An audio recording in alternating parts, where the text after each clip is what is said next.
नमस्कार मोर प्रिय दर्शक बंधुगण। जदि आपण जड़े कन्या राशि जात व्यक्ति अटंती तेबे आपण निश्चित हो जाती 28 नवेम्बर 2025 रु 27 जुलाई 2026 पर्यंत यही समय आपण जीवन में एक गुरुत्वपूर्ण परिवर्तन आनिब। यही परिवर्तन केवल अनुमान नुहे बरं यह एक सुनिश्चित सत्य एवं यार सबुठारु बड़ कारण हेउची आपणक कुंडली रे ग्रह मानकर द्वैत शक्ति। गोटे पटे देवगुरु बृहस्पति वर्तमान समय रे आपणक कुंडली रे एक बहुत दृढ़ स्थिति रे अछंती एवं निरंतर भाव रे आपणक समर्थन मध्य करूछंती।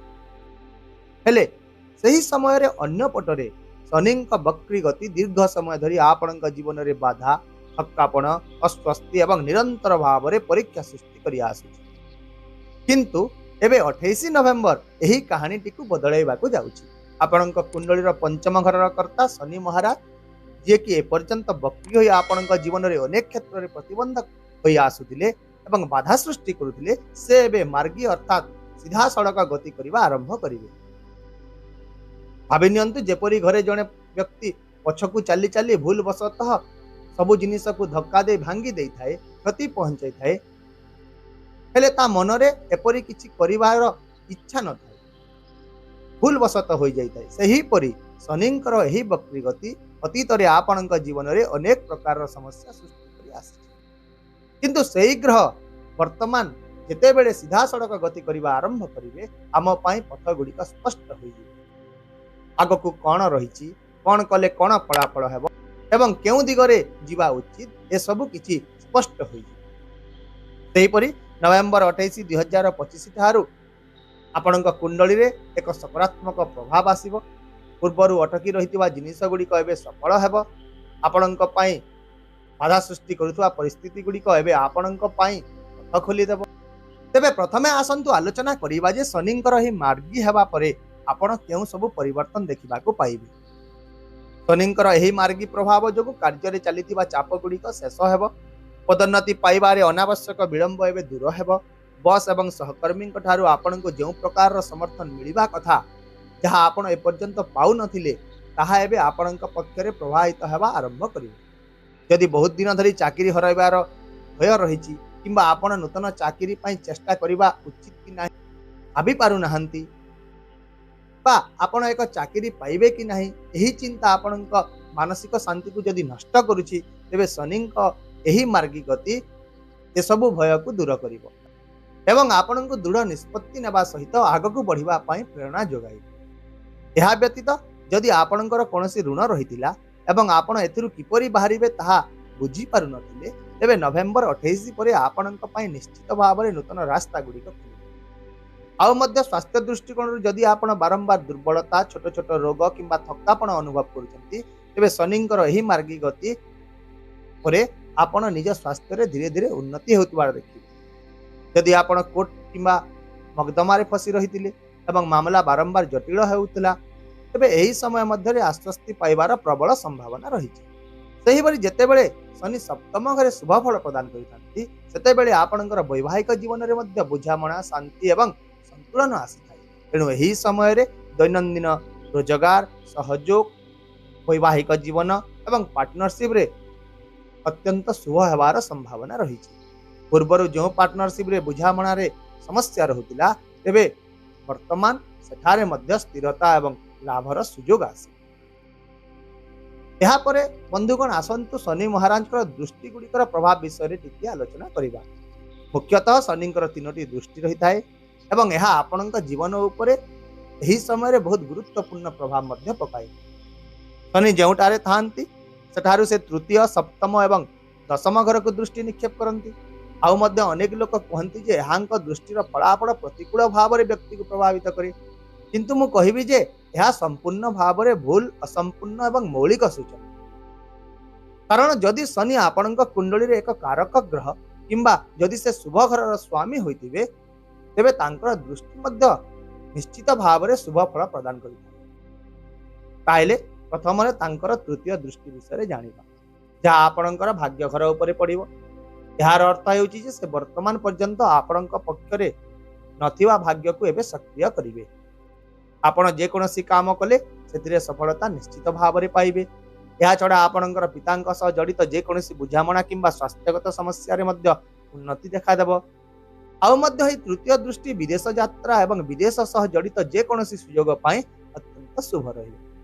ଏହାପରେ ଦ୍ୱିତୀୟରେ ତାଙ୍କର ସପ୍ତମ ଦୃଷ୍ଟି, ଯାହାକି ଆପଣଙ୍କ ଲଗ୍ନ ଉପରେ ପଡ଼ିବ। ଲଗ୍ନ କ'ଣ ହୋଇଥାଏ? ଲଗ୍ନ ଯାହାକି ଆପଣଙ୍କର ବ୍ୟକ୍ତିତ୍ୱ, ଆପଣଙ୍କ ଆଚରଣ, ଆପଣଙ୍କର ଚରିତ୍ର ଏବଂ ନିଷ୍ପତ୍ତି ନେବାର କ୍ଷମତା ଏସବୁକୁ ପ୍ରତିନିଧିତ୍ୱ କରିଥାଏ। ଏବଂ ଯେତେବେଳେ ଶନି ମହାରାଜ ଲଗ୍ନ ଉପରେ ନିଜର ଶୁଦ୍ଧ ଦୃଷ୍ଟି ପକାଇଥାନ୍ତି, ବ୍ୟକ୍ତିର ଭିତରେ ନ୍ୟାୟ, ସ୍ଥିରତା, ପରିପକ୍ୱତା ଏବଂ ଦୂରଦୃଷ୍ଟିର ଏକ ଅନନ୍ୟ ଭାବନା ବିକଶିତ ହୁଏ। ତେଣୁ ବର୍ତ୍ତମାନ ଆପଣଙ୍କର ନିଷ୍ପତ୍ତି ଗୁଡ଼ିକ ସଠିକ୍ ହେବ ଏବଂ ଆପଣ ନିଜ ଭିତରେ ଏକ ଉଲ୍ଲେଖନୀୟ ଆତ୍ମବିଶ୍ୱାସ ମଧ୍ୟ ଅନୁଭବ କରିବେ। ତଥାପି ଏହି ସମୟରେ ଶନି ଆପଣଙ୍କ ଭିତରେ ଟିକେ ଆଳସ୍ୟ ଆଣିପାରନ୍ତି। ଆପଣଙ୍କ ମନ ଭିତରେ ଯେକୌଣସି କାମକୁ ଆଜି ନୁହେଁ କାଲି କରିଦେବି, ଏଇଟା କ'ଣ ବଡ଼ କାମ କି, ଏହିପରି ଭାବନା ମଧ୍ୟ ସୃଷ୍ଟି ହୋଇପାରେ। ତେଣୁ ଆପଣଙ୍କୁ ନିଜକୁ ଶୃଙ୍ଖଳିତ କରିବାକୁ ପଡ଼ିବ, ଯାହାଦ୍ୱାରା ଏହି ଦୃଷ୍ଟି ଆପଣଙ୍କୁ ଶୀର୍ଷକୁ ନେଇଯିବ। ତୃତୀୟରେ ହେଉଛି ଶନିଙ୍କର ଦଶମ ଦୃଷ୍ଟି, ଯାହା ଆପଣଙ୍କର ଖୁସିର ଘର ଉପରେ ପଡ଼ିବାକୁ ଯାଉଛି। ଏହି ଘର ମା, ଖୁସି, ଧନ, ଯାନବାହନ, ଘର, ସମ୍ପତ୍ତି, ଜନସାଧାରଣ ଏବଂ ପ୍ରତିଷ୍ଠା ସହିତ ଜଡ଼ିତ ହୋଇଥାଏ। ଶନିଙ୍କର ଦଶମ ଦୃଷ୍ଟି ଏଠାରେ ଅତ୍ୟନ୍ତ ଶୁଭ ଫଳ ପ୍ରଦାନ କରିବାକୁ ଯାଉଛି। ଏହି ସମୟ ମଧ୍ୟରେ ଆପଣ ଜମି, କୋଠା କିମ୍ବା ଯାନ କିଣିପାରନ୍ତି। ଯଦି ପୈତୃକ ସମ୍ପତ୍ତି ସମ୍ପର୍କରେ କୌଣସି ବିବାଦ ଚାଲିଥିଲା, ତେବେ ତାହା ମଧ୍ୟ ଆପଣଙ୍କ ସପକ୍ଷରେ ସମାଧାନ ହୋଇପାରେ। ଜନସାଧାରଣଙ୍କ ମଧ୍ୟରେ ସମ୍ମାନ, ପ୍ରତିଷ୍ଠା ଏବଂ ଲୋକପ୍ରିୟତା ଏସବୁ ଆପଣଙ୍କ ପାଇଁ ବଢ଼ିବା ଆରମ୍ଭ କରିବ। ଏହା ବ୍ୟତୀତ ଯଦି ଆପଣ ରାଜନୀତି ମଧ୍ୟ କରୁଛନ୍ତି, ତେବେ ଏହି ସମୟ ଆପଣଙ୍କୁ କିଛିଟା ବଡ଼ ସଫଳତା ଆଣିଦେବ। କାରଣ ଶନି ହେଉଛନ୍ତି ଆପଣଙ୍କ ପଞ୍ଚମ ଘରର ଅଧିପତି। ତେଣୁ ଏହି ସମୟରେ ଅପ୍ରତ୍ୟାଶିତ ଲାଭ, ଅପ୍ରତ୍ୟାଶିତ ସୁଯୋଗ ଏବଂ ହଠାତ୍ ଆର୍ଥିକ ବୃଦ୍ଧି ହେବାର ମଧ୍ୟ ସମ୍ଭାବନା ପ୍ରବଳ ରହିଛି। କିନ୍ତୁ ଏବେ ସବୁଠାରୁ ଗୁରୁତ୍ୱପୂର୍ଣ୍ଣ ପ୍ରଶ୍ନ ହେଉଛି ଏଇଆ ଯେ କ'ଣ ଏହି ସବୁ ଫଳାଫଳ ସମସ୍ତ କନ୍ୟା ରାଶିର ଲୋକମାନଙ୍କ ପାଇଁ ସମାନ ରହିବ କି? ତେବେ ଏହାର ଉତ୍ତର ହେଉଛି ନା। କାରଣ ଶାସ୍ତ୍ରରେ ଲେଖାଯାଇଛି ଯେ ଯେକୌଣସି ଗ୍ରହର ଶୁଭ ଫଳାଫଳ ଆପଣଙ୍କ କୁଣ୍ଡଳୀରେ ତାହାର ସ୍ଥିତି ଉପରେ ହିଁ ନିର୍ଣ୍ଣୟ ହୋଇଥାଏ। ତେଣୁ ଯଦି ଶନି ଲଗ୍ନରୁ ଷଷ୍ଠ, ଅଷ୍ଟମ କିମ୍ବା ଦ୍ୱାଦଶ ଘରେ ଅଛନ୍ତି କିମ୍ବା ଆପଣଙ୍କର ପ୍ରଥମ ଘରେ ନୀଚ ସ୍ଥିତିରେ ଅଛନ୍ତି, ତେବେ ଶନି ଏହି ସ୍ଥିତିରେ ଦୁର୍ବଳ ହୋଇଯିବେ ଏବଂ ଏପରି ପରିସ୍ଥିତିରେ ଶନି ଉଚ୍ଚ, ବକ୍ରି କିମ୍ବା ମାର୍ଗୀ ଅବସ୍ଥାରେ ଥାଆନ୍ତୁ ନା କାହିଁକି, ସେ କେବେ ବି ଶୁଭ ଫଳାଫଳ ଦେଇପାରିବେ ନାହିଁ। ଏହା ମନେ ରଖନ୍ତୁ। ତେଣୁ ଯଦି ଶନି ଏହି ଚାରୋଟି ସ୍ଥିତିରେ ଅଛନ୍ତି, ତେବେ ଆପଣଙ୍କୁ ନିଶ୍ଚିତ ଭାବରେ ସତର୍କତା ଅବଲମ୍ବନ କରିବାକୁ ପଡ଼ିବ। କିନ୍ତୁ ଯଦି ଏହି ଚାରୋଟି ସ୍ଥାନ ବ୍ୟତୀତ ସେ ଅନ୍ୟ ଯେଉଁଠାରେ ବି ଅଛନ୍ତି, ତେବେ ଏହି ସମୟ ନିଶ୍ଚିତ ଭାବରେ ଆପଣଙ୍କ ପାଇଁ ଅତ୍ୟନ୍ତ ଶୁଭ ରହିବ। ମନେ ରଖନ୍ତୁ ବନ୍ଧୁଗଣ, ଜ୍ୟୋତିଷ ଶାସ୍ତ୍ର କୌଣସି ଅନ୍ଧବିଶ୍ୱାସ ନୁହେଁ, ଏହା ଏକ ବୈଜ୍ଞାନିକ ଭାବରେ ସଠିକ୍ ଗଣନା। ତେଣୁ ଯଦି ଗ୍ରହଗୁଡ଼ିକ ଭଲ ସ୍ଥିତିରେ ଅଛନ୍ତି, ତେବେ ଫଳାଫଳ ମଧ୍ୟ ସ୍ୱୟଂଚାଳିତ ଭାବରେ ଭଲ ହୋଇଥାଏ। କିନ୍ତୁ ଯଦି ସ୍ଥିତି ଦୁର୍ବଳ ହୋଇଥିବ, ତେବେ ଅସୁବିଧା ସୃଷ୍ଟି ନିଶ୍ଚିତ ଭାବରେ ହେବ। ସେଥିପାଇଁ ଏହି କାରଣରୁ ତ ଜଣେ କନ୍ୟା ରାଶିର ବ୍ୟକ୍ତିର ଜୀବନରେ ବହୁତ ଉନ୍ନତି ହୋଇଥାଏ, ତ ଅନ୍ୟ ଜଣେ କନ୍ୟା ରାଶିର ବ୍ୟକ୍ତି ସେହି ସମାନ ସ୍ଥିତି, ସେହି ସମାନ ପରିସ୍ଥିତିରେ ଥାଇ ମଧ୍ୟ ସଂଘର୍ଷ କରି ଚାଲିଥାଏ। କାରଣ ତାଙ୍କ କୁଣ୍ଡଳୀରେ ଗ୍ରହଗୁଡ଼ିକର ସ୍ଥିତି ଅଲଗା ହୋଇଥାଏ। ତେଣୁ ଏ ବିଷୟ ପ୍ରତି ଆପଣ ନିଶ୍ଚିତ ଭାବରେ ଧ୍ୟାନ ଦିଅନ୍ତୁ। ଏବେ ଆସନ୍ତୁ କିଛି ସମାଧାନ ବା ପ୍ରତିକାର ବିଷୟରେ ଜାଣିବା। ତେବେ ଏହି ସମୟରେ ଶନିଦେବଙ୍କ ଆଶୀର୍ବାଦ ପାଇବା ପାଇଁ ପ୍ରତିଦିନ ଗୋଟିଏ ମାଳା ଅର୍ଥାତ୍ 108 ଥର ଓಂ ସଂ ଶନିଶ୍ଚରାୟ ନମଃ ମନ୍ତ୍ର ଜପ କରନ୍ତୁ।